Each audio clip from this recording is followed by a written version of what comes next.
Welcome back to Learning English with Noel, everyone. I'm your host, Noel, and today we have a fantastic episode lined up that I know will be incredibly helpful. For all of you out there looking to improve your English, we're tackling something that everyone encounters. Whether you're a beginner or an advanced speaker, common English mistakes. And I'm not alone today. I'm thrilled to introduce our special guest, a true expert in the field. He's a teacher with 20 years of experience at a top university in Chicago, none other than Mark. Welcome, Mark. Thanks, Noel. It's a pleasure to be here. I'm really looking forward to our chat today and hopefully shedding some light on how we can all speak English with more confidence and accuracy. I'm so excited to pick your brain, Mark. I know from my own journey and from our listeners' questions that these common pitfalls can be incredibly frustrating. So, let's dive right in. I've got a few mistakes that I hear all the time, and I'd love for you to explain why they're incorrect and what the correct alternative is. Absolutely. Fire away. Segment 1. I am agree versus I agree. Okay, first up, one I hear constantly and honestly. I've even caught myself saying it sometimes. I am agree. What's the deal with that, Mark? I am agree. That's a classic, Noel, and it's a perfect example of how learners often translate directly from their native language into English, especially if their language uses a verb like to be with a concept similar to agree. In English, agree is primarily a verb. So, it's not an adjective, like I am happy or I am sad? Exactly. You wouldn't say I am happy is a mistake, because happy is an adjective describing your state of being. But agree functions differently. When you say I agree, you're performing the action of agreeing. It's an intransitive verb, meaning it doesn't take a direct object.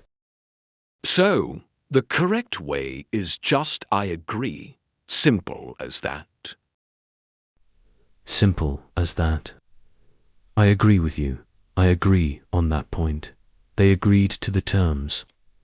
Always just agree. Can you give us a couple of examples where someone might mistakenly use I am agree and then the correct version? Of course, incorrect. I am agree with your opinion. Correct. I agree with your opinion. Incorrect. Are you agree? Correct. Do you agree? Notice how the auxiliary verb changes from to be to do, because agree is a main verb. That makes so much sense when you break it down. It's about understanding the function of the word. Precisely, and this is a foundational concept. Once you grasp that agree is a verb, not an adjective, it clarifies its usage significantly. Segment 2. He is more taller versus he is taller. All right, moving on to our next common mistake. This one crops up a lot when people are comparing things. He is more taller. What's going on there? This is a great one, Noel, and it highlights a common error with comparatives and superlatives. The mistake here is called a double comparative. Double comparative sounds like something fancy. It just means you're using two different ways to form the comparative degree of an adjective, which is redundant. In English, we form the comparative of most short adjectives, typically 1 or 2 syllables, by adding er to the end. For example, tall becomes taller. Right, so big becomes bigger. small becomes smaller. Exactly. For longer adjectives, usually 3 syllables or more, we use more before the adjective. For instance, beautiful becomes more beautiful, intelligent becomes more intelligent. So, when someone says more taller, they're essentially saying more tall. You've got it. They're applying both rules simultaneously, which isn't necessary. Taller already means more tall, so adding more in front of it is redundant. Can you give us a few examples of this error and then the correct usage? Certainly incorrect. This car is more faster than that one. Correct. This car is faster than that one. Incorrect. She is more happier now. Correct. She is happier now. Incorrect. This book is more better. Correct. This book is better. And better is already the comparative form of good. That's really clear. It's like putting two hats on when you only need one. A great analogy, Noel. Keep it simple and use only one comparative form. Segment 3. Every people's versus every person or all people. Okay, Mark.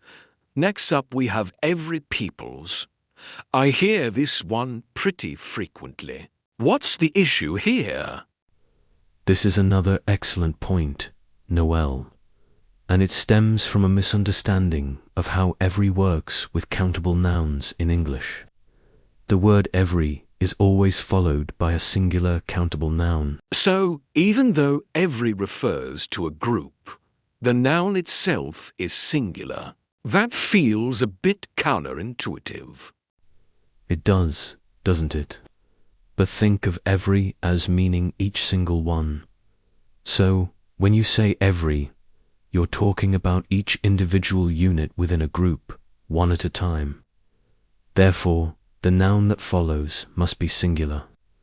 People is already a plural noun. The singular form is person. So it should be every person. Precisely. Or, if you want to refer to the entire group, you would use all people or just people on its own. So, if I'm talking about a general group, but emphasizing the individual members, I'd use every person. If I'm talking about the group as a whole, it's all people or people. You've got it. Let's look at some examples. Incorrect. Every people should learn English. Correct. Every person should learn English, emphasizing each individual's responsibility. Also correct. All people should learn English, emphasizing the collective group. Incorrect. Every student needs to study. Correct. Every student needs to study. Incorrect. Every car's parked on the street. Correct. Every car parked on the street. That clarifies it beautifully. It's a common trap because every implies a multitude. Exactly. It's about remembering that grammatical agreement rule. Every plus singular noun. We're just scratching the surface, Mark, and already I feel like I've learned so much. This is incredibly valuable. My pleasure, Noel.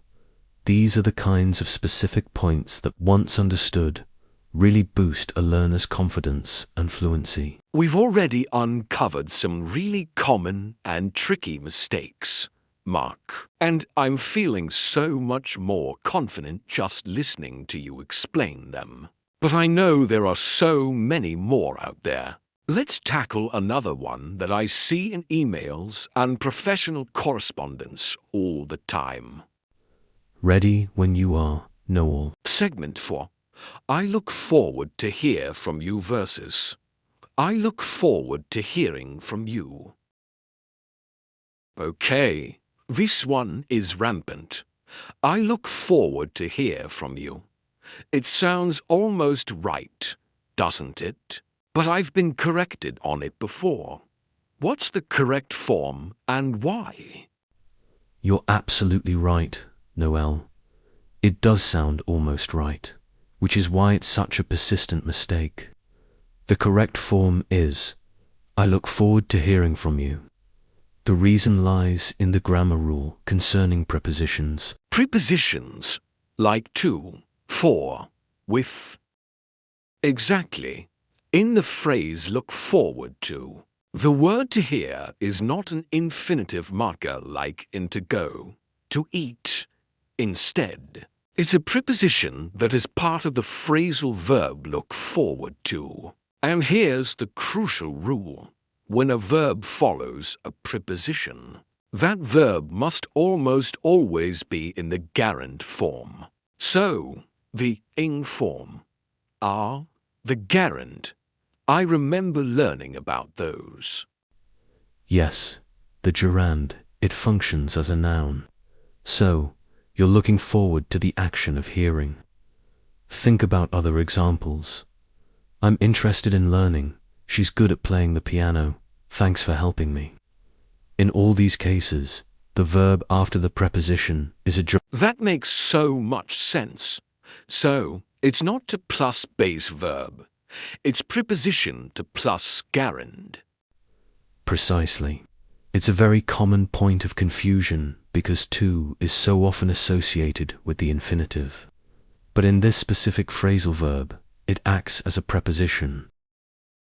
Can you give us a few more examples where this rule applies? This one feels really important for professional communication. Definitely, I'm committed to achieve my goals. This sentence is incorrect. The correct way to say it, I'm committed to achieving my goals. Here too is part of committed to, a prepositional phrase. He apologized for making a mistake. This sentence is incorrect. Here's the correct way to say, he apologized for making a mistake. Are you used to wake up early? This sentence is incorrect. Correct way to say is, are you used to waking up early? Another common one. Wow, the used to one is a great example. I can totally see people making that error. So, the takeaway here is, if to is part of a phrase or looks like a preposition, the following verb is usually a gerund. Excellent summary, Noel. It's a pattern to look out for. And remember, look forward to is one of those fixed expressions where to is always a preposition. Segment 5. She is married with a doctor versus she is married to a doctor. Sticking with prepositions, mark, because they are such minefields. Another one I hear a lot is she is married with a doctor. What's the correct preposition for married? Yes, married with. This is a classic error, and it again comes from direct translation from other languages, where with might be the equivalent preposition for relationships or associations. In English, when you're talking about who someone is married to, the correct preposition is always to. So, she is married to a doctor. Why to? Does it imply a connection or a union? Exactly, Noel. It signifies a direct relationship, a union, or a bond to someone. With implies accompaniment or possession, like she has a dog with long ears, or he works with his brother. But for the state of being married, to is the established preposition. Think of it as being joined to. That distinction between union, relationship, and accompaniment, possession is really helpful. It is, and this extends to other similar verbs that describe relationships or connections. He is related with me. This sentence is incorrect. This is a correct way to say that. He is related to me. I'm accustomed with this weather. This sentence is incorrect. This is a correct way to say that I'm accustomed to this weather. He compared his car with mine. It is incorrect. How we say it correctly, he compared his car to mine, though with can sometimes be used here depending on nuance. To is usually more common for comparisons of similarity. So it's about learning the specific preposition that pairs with certain verbs or adjectives. Precisely. These are called collocations, words that commonly go together, while with might make sense intuitively to a non-native speaker. To is the fixed and correct preposition for married in this context. You know, I remember when I first moved abroad, I said I live with my parents perfectly fine. But then when talking about a friend's marital status, I almost said she's married with, and then remembered it sounded off. It's those little moments of self-correction that really help. Solidify the right usage. Absolutely, Noel. Those moments are learning in action. And that's why exposing yourself to correct English through listening and reading is so vital. It helps you build an intuitive feel for these correct prepositions. Segment 6. Advice uncountable versus advices incorrect plural. Let's switch gears slightly to nouns, because they can be tricky too, especially when it comes to plurals. I often see or hear advices when people are talking about multiple pieces of guidance. Is advices correct? That's an excellent point, Noel. And the short answer is no. Advices is not correct.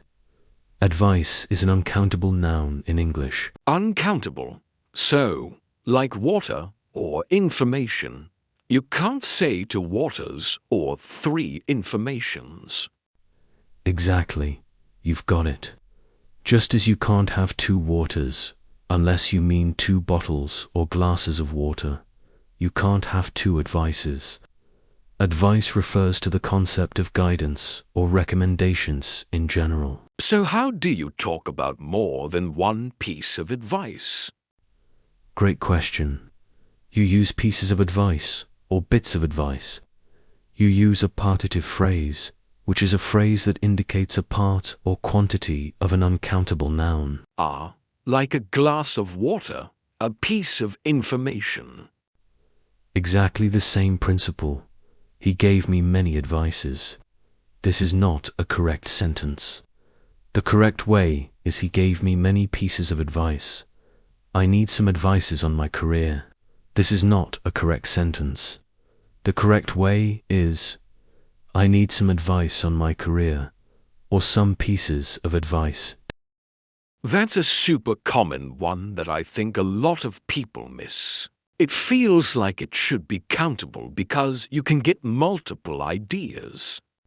It does, and that's the trap. Many languages have a plural form for their equivalent of advice, so learners often transfer that directly. But in English, advice is always singular in form, even if it refers to a lot of guidance. Other common uncountable nouns that cause similar issues include information, furniture, news, equipment, and research. You wouldn't say informations or furnitures. So, always a piece of advice, or just advice if it's general. That's the rule to remember. It keeps your English sounding native and correct. Wow, this is so insightful, Mark. You know, we get so many questions from our listeners about their own struggles with common mistakes. I pulled a few from our comments section that I think would be perfect to discuss now. Are you up for a quick Q&A? Absolutely, Noel. Love hearing directly from the audience. Great. Our first question comes from Jennifer, who asks, I always get confused between fun and funny. When should I use each? Excellent question, Jennifer. This is a very common one. Fun is an adjective or a noun that describes enjoyment or pleasure. Something is fun if it's enjoyable. The party was fun. We had fun. Funny is an adjective that describes something that makes you laugh or causes amusement. The comedian was funny. That joke was really funny. This is not a correct way to say it. The movie was very funny. If you meant enjoyable, not humorous. A correct way is, the movie was very fun, enjoyable, or the movie was very funny, caused laughter. Memory tip: if it makes you laugh, it's funny. If it makes you happy or gives you pleasure, it's fun. That's super clear. Next up, another listener, Brewerdy, asks, what's the difference between affect and effect? I always mix them up. The classic affect versus effect. This is a tough one, even for native speakers sometimes. But there's a simple rule of thumb. Affect is almost always a verb. It means to influence or to have an impact on. Think affect equals action. The bad weather will affect our travel plans. Effect is almost always a noun. It means the result or the outcome. Think effect equals end result. The effect of the bad weather was a delay. There are exceptions, for example, affect as a verb meaning to bring about. But for 99% of cases, affect is the verb, effect is the noun. That mnemonic, affect equals action, is fantastic, Mark. I'm definitely using that. Thanks for those great questions, listeners. Keep them coming. You know, with affect and effect, I remember once writing an email and agonizing over which one to use. I think I ended up changing it 3 times before just deleting the sentence altogether. That's a common experience. Noel, I had a student once who wrote a whole essay about the affect of climate change, and I could tell they understood the concept, but the consistent grammatical error distracted from their powerful message. It's why these small details matter. Mark, we've covered so much ground today for everyone listening. Let's do a quick lightning round to solidify what we've learned. I'll throw out a sentence, and you tell me if it's correct or incorrect and why. Think of it as a little pop quiz for our brains. Sounds like fun, Noel. Let's do it. Okay. Sentence 1. I am agree with your proposal. Incorrect. It should be I agree with your proposal. Agree is a verb, not an adjective that takes to be. Right. Next. She is more faster than me. Incorrect. It's a double comparative. Faster is already the comparative form. It should be she is faster than me. Mark, this has been absolutely incredible. I feel like my brain has just leveled up. We've covered so many crucial common mistakes today, from I am agree to every people's, and the nuances of comparatives and prepositions. It's been a real pleasure, Noel. The key takeaway for our listeners is not to be afraid of making mistakes. They are an essential part of learning. What's important is to identify them, understand why they're mistakes, and then actively work on correcting them. Practice, practice, practice. Absolutely, and consistency is key for our listeners. If you have questions about specific English mistakes you encounter, please leave them in the comments below. We might feature them in a future episode. Mark, before we wrap up, any final words of encouragement for our audience? Just keep speaking, keep listening, and keep reading. Immerse yourself in the language. Every mistake you make is a stepping stone to fluency. And remember, even native speakers make mistakes sometimes. That's such a comforting thought. Thank you so much, Mark, for your invaluable insights today. It's been an absolute masterclass. My pleasure, Noel. Thanks for having me. And thank you, everyone, for tuning into Learning English with Noel. If you found this episode helpful, please give us a thumbs up, subscribe to the channel, and hit that notification bell so you don't miss our next episode. Until next time, keep learning, keep practicing, and speak confident English.